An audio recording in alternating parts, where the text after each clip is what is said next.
The National Constituent Assembly election in Venezuela has taken place. The turnout, 8 million. That means 41.5% came out to vote, or a little over 8 million.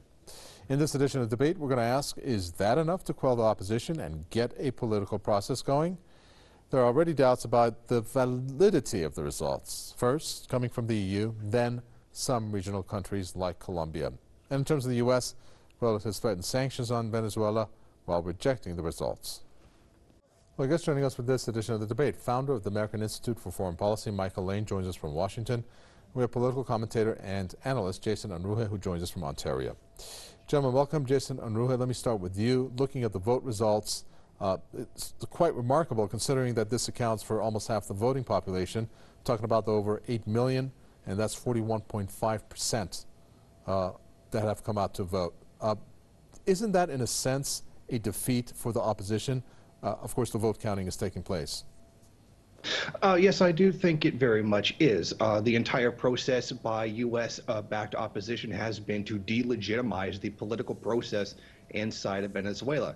And one of their goals has been to try to make it appear as though that the process doesn't work. They're trying to delegitimize the democracy so they can justify harsher measures against the Venezuelan government. Yet when you have a vote like this with such a high turnout, if it was such a fraudulent political process, then why would so many people be involved? Why would so many people be voting if the vote was merely symbolic and didn't mean anything and people knew it? The fact is, this is a glowing endorsement by the Venezuelan population for the Bolivarian government that has been continually democratically elected and certified by international groups who have monitored their elections. The opposition, however, feels that that these votes shouldn't mean anything inside of the eyes of the Venezuelan people. Michael Lane, I heard our guest there talk about the West trying to delegitimize the voting process. What do you agree? Is that what the West wants to do? I don't think so, no. Look, you know, it's very sad what has become of Venezuela. If you look back 18 years before the socialists took over, it was the shining democracy and shining economy in all of Latin America. Today, it's an economic basket case. There's no future for anybody who lives there. The country is falling apart. What President Chavez and now Maduro have done to that country is incredibly sad. You know, it's not just the economic decline, it's the political decline. This was probably an illegitimate vote. When President Chavez wanted a new constitution, he put it to a referendum of the people and said, okay, do you want a new constitution written? And he got at least a yes vote out of it. President Maduro just declared by edict that he was going to write a new constitution and have all his cronies elected to the Constituent Assembly. It's a vote that is not being really recognized by the world. There's a very, very small list of countries that view this as legitimate, and it's unfortunately because it's the Venezuelan people who have really been suffering and are going to continue to suffer. Well, did that explanation, Jason Unruhe, by Michael Lane convince you that the West is not trying to delegitimize the vote? Oh, absolutely not. The United States has spent countless decades interfering in the elections of many countries, the democratic processes of many countries.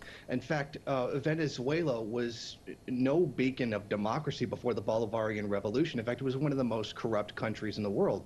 It had one of the worst crime rates. It had a terrible poverty. Poverty in the country has been almost cut in half by the Bolivarian Revolution. And now, while there is a great deal of economic turmoil in the country right now, it has certainly demonstrated a path towards eliminating poverty now with, what is it over, I believe it's somewhere in the realm of 2 million homes that have been built for the Venezuelan people. Communes have been started, bringing people into the productive sphere who have had very little ability to exercise that economic power in the past. And if the world, and by the world we mean the Western powers that seek to subjugate Venezuela back towards a colonial status, don't like it, well, that doesn't really matter. It matters what the Venezuelan people want. And their voting turnout right now has certainly spoken for that. Well, the head of the CIA, Michael Lane, who was in the region, I guess, at some point, has hinted that it is working to change the Venezuelan government. So here we go again about regime change, implying that. And we can't forget that the U.S. has had a long history of that, especially when it came to Chavez, in particular when we talk about Venezuela. But he said, interestingly, that he's working with 2 countries in the region to do so. Do you know which countries he's talking about, and why would he think that he can push a regime change agenda? What is the interest of the U.S., if that's true, to do that? Well, the first thing, let me go back to the vote and the support of the people. I would take that 7 million, the 8 million figure that was released by the government with a couple grains of salt. The opposition, I mean, they obviously have cause to inflate their estimates. The opposition estimated that the 2 million, I would take that with a similar grain of salt. They have reasons to deflate the numbers. So let's split it in the middle and say maybe 5 million people came out. That's not exactly an overwhelming vote. That's 25% plus of the Venezuelan people who may have voted for this. Contrast that with the plebiscite held 2 weeks earlier, where 7 million people came out to only 1/5 of the polling places and voted against it and called for early elections. So I wouldn't necessarily accept without argument that the Venezuelan people are behind this. Now, as far as what the director of the CIA may have meant, you know, I don't know. I don't read the same papers that he does, even though Washington is full of classified leaks these days. That one has not come out. I think you can look at the neighbors, the ones that are very closely concerned about this would be the immediate neighbors, and I would say that if I was in Colombia at this time, it would be a huge cause of concern for me, because as the Venezuelan economy continues to deteriorate and as you develop a country that becomes failed and has absolutely no ability to support its people, I mean, remember, in the last year, the average person in Venezuela has lost 14 pounds because they can't get enough food to eat. When you start looking at the potential humanitarian disaster and the refugee crisis that is likely to develop, it's the closest neighbors who would be most concerned. Okay. We're going to talk about that in a minute, but I'm trying to understand the American stance here. And Jason Unruhe, the 2 countries that Pompeo has worked with is Mexico and Colombia. Now, if you have countries, these 2 countries doing that, aren't they afraid that they might become a victim, or are they being pressured into this? Because obviously that's a huge step to take to cooperate with the U.S. in that form and fashion. Oh, yes. I mean, Mexico has had a very, very long-standing relationship with the United States, particularly one that has been very unfair towards Mexico itself, or particularly the lower classes inside of Mexico. Colombia has been a proxy of the U.S. government for some time now. Mostly that has to do with the suppression of the FARC insurgency that has had the country locked in a civil war for some odd, I believe, about 4 decades. And I believe that neither Mexico or Colombia are particularly in any kind of situation right now where they really have anything to worry about. They've been very compliant with U.S. demands over the last several decades, with a few hiccups along the way. So I don't feel that they particularly have anything to worry about from the United States right now. The economic situation, Michael Lane, that you talked about is obviously something that needs to be highlighted. But don't you think that the main and the thrust of the dissatisfaction lies on just that this has morphed into obviously having an opposition and for it to become politicized? In other words, isn't the economy at the center of this? Well, let's look at what happened. I mentioned 18 years ago it was the economic jewel of the region. Today, after 18 years of socialist rule, you have a country that is a basket case. Now, there were some initial reforms that were able to lift the tide of the poor under President Chavez in the beginning, that were very popularly received, and the country had such a strong economy that it had not yet deteriorated to the circumstance that it's at now. Fast forward now to 18 years after the Chavez revolution took over, and you have a President Maduro who is personally not as charismatic as President Chavez was. You've had the drop in the price of oil, which I guess Maduro did not have any problems on, but you also have a lack of income for such reasons as when Maduro nationalized the oil industry, they still had subsidiaries that they had to do business with, and they stopped paying them. Well, those subsidiaries have now stopped helping produce oil. So not only has the price been cut essentially by 50%, but exports have been cut by 50%. In addition to that, he needs to continue to subsidize oil in his own country. He sends 100,000 barrels a day to Cuba in order to maintain their support. There are a number of Caribbean islands that he sends subsidized oil to in order to keep them quiet at the Organization of American States. And so he's got no ability to turn the economy around, particularly if sanctions are imposed by both the European Union and the United States at this point. You know, his days are very limited. He could not withstand a re-election vote if it was held today. He is up for re-election in about 14 or 15 months, and if things stay the same, I think that he's dead in the water. That is why he called by edict for the election of the Constituent Assembly to rewrite the Constitution, to get rid of the National Assembly, and to make him essentially president for as long as he'd like to be there. Well, if we want to take a look at the results, and I'm going to go with the 7 or 8 million, or the 8 million that was reported, Jason Unruhe, you kind of have a split out of the 20 million that can vote. It's almost a split. So the country is still divided. How do you think if things calm down, there could be a process to go forward? Well, I think that if the opposition stopped carrying out terrorist attacks against the government and allowed peace to reign, and then have the United States stop interfering in the economy, they say that they're not interfering, yet they turn around and put sanctions on them.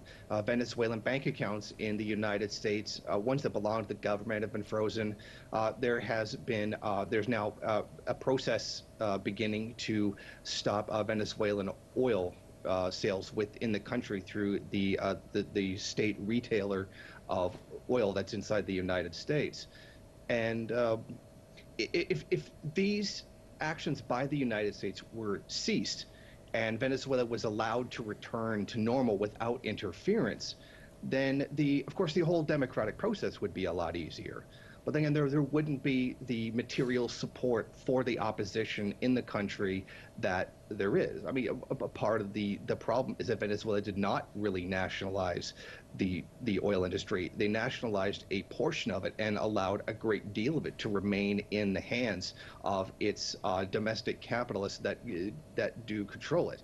And it's true that Maduro has cut off money to some of the subsidiaries, although it's interesting how they could have cut off the money to the subsidiaries if they were nationalized. So what would be the point of sabotaging your own oil company unless there was some kind of discrepancy between a privately owned and a publicly owned sector of that industry? Well, Michael Lane, it's interesting in terms of the U.S. I mean, the U.S. has blamed Russia, I'm sorry, correction, the U.S. has accused Russia of interfering in their elections. So what is the U.S. doing with Venezuela? Well, we're not interfering in their elections. You know, the election's been held, and we're imposing sanctions probably after the fact. Now, there were some sanctions imposed a couple weeks ago that were very targeted sanctions against known cartel drug dealers and things like that. You could argue, I suppose, that was meant as a warning shot about the elections, but certainly nowhere near what the Russians have been accused of in terms of interfering in U.S. elections. Look, countries have interests in other countries, and they try all the time to influence those. I believe it's a matter of record that the United States dispatched political operatives to prop up the campaign of Boris Yeltsin and made sure that he was reelected during his time. It was very, very clear last year, or a year and a half ago, I guess, that President Obama dispatched his political operatives to do everything they could to take Prime Minister Netanyahu down and ensure that somebody else was elected in Israel. These things happen all the time in the United States as just a participant. Where I think Russia crossed a line that had not been crossed before was when they tried to hack into our voter database and electronic systems and vote tally systems and things like that.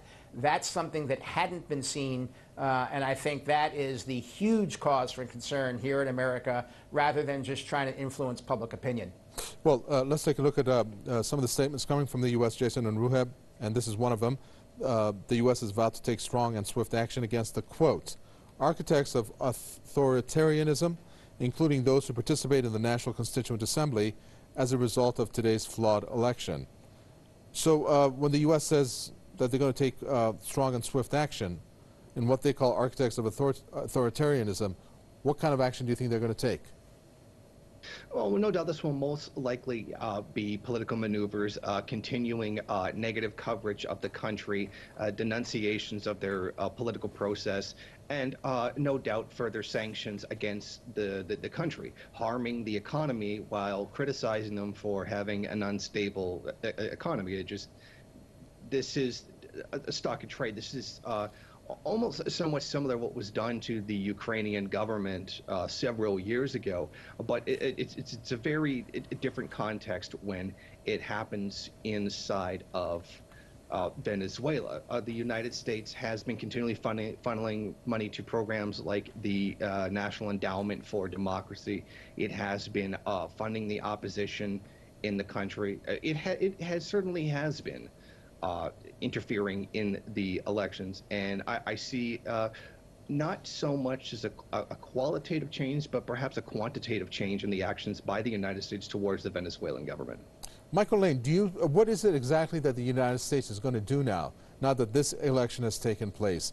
Are they looking for instability inside of Venezuela, or are they looking for a political type solution? Because obviously we're not seeing so much of a push for a political solution. Maduro has come out time and again and has asked the opposition to sit down and talk.